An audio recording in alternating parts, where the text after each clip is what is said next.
वज़ीर-ए-आज़म इमरान खान के ज़ेर सदारत इस्लामाबाद में बिजली की कीमतों में कमी लाने से मुताल्लिक मुमकिन इक़दामात से मुताल्लिक इजलास बुलाया गया, जिसमें वज़ीर मज़हबी अमूर के साथ साथ वज़ीर तवानाई और अब्दुल हफीज़ शेख, नदीम बाबर, मुतल्लिका वफाकी सेक्रेटरीज़ और सीनियर अफसरान ने भी शिरकत की। जबकि इजलास में बिजली की कीमतों से मुताल्लिक मुमकिन इक़दामात के हवाले से भी आगाह किया गया। मज़ीद क्या तफ़सीलात हैं, ज़मीर हुसैन ज़मीर की रिपोर्ट में जान लेते हैं।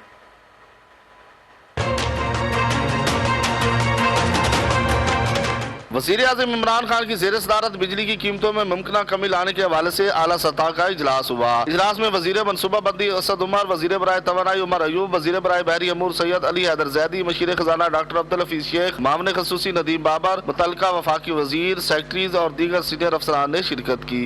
इजलास में बिजली की कीमतों में मुमकिन कमी लाने के हवाले से मुख्तलिफ तजावीज़ पर गौर किया गया। इजलास से खिताब करते हुए वज़ीर-ए-आज़म इमरान खान ने कहा कि तवानाई का शोबा मुल्की मईशत की तरक्की में कलीदी अहमियत का हामिल है। सार्फिन और सनतों को मुनासिब कीमत पर बिजली की फराहमी, तवानाई के शोबे में इस्लाहात और इसमें होने वाले नुकसानात पर काबू पाना हुकूमत की अवलीन तरजीह है। उन्होंने कहा कि माजी की हुकूमतों की जानिब से किए जाने वाले मुआहदों, बर वक्त इंतजामी इस्लाहात को पसे पुश्त डाले जाने और तरसील तकसीम के शोबे में होने वाले नुकसानात को नजरअंदाज करने से तवानाई के शोबे में आज मुख्तलिफ चैलेंजेस का सामना है और उसका सारा बोझ अवाम को बर्दाश्त करना पड़ रहा है। उन्होंने कहा कि हुकूमत 1 से 300 यूनिट्स तक इस्तेमाल करने वाले सार्फिन और कमजोर तबके को मुमकिन हद तक रिलीफ फराहम कर रही है, तहम उन्हें अवाम की मुश्किलात का बखूबी अंदाजा है और हुकूमत की यह कोशिश है कि बिजली की कीमतों में इस्तेहकाम को यकीनी बनाया जाए और जहाँ तक मुमकिन हो अवाम को रिलीफ फराहम किया जाए।